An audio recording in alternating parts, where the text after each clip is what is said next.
ती आपल्या नकळतपणे ती प्रक्रिया होते आणि आपण हळूहळू हळूहळू आपल्या मनाच्या तळाशी जातो, आपल्याला त्याचा उलगडा होतो. आणि लगेच कसा उलगडा होतो माहिती आहे तुम्हाला?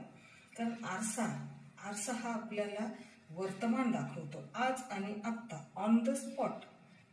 तू कसा आहेस, तू कशी आहेस, हे बाह्य बघून झालं की आतमधलं सुद्धा दर्शन आपल्याला आरसा देतो की आज आणि आत्ता या माझ्या समोर तू उभा आहेस तर तू कसा आहेस आतून बाहेरून, याचं दर्शन आपल्याला आरसा देतो. आणि तिथं आपली स्वची ओळख होते, अंतर्बाह्य. लक्षात घ्या.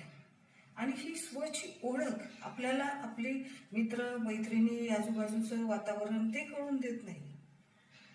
तर आपल्याला स्वची ओळख ही जेव्हा आपण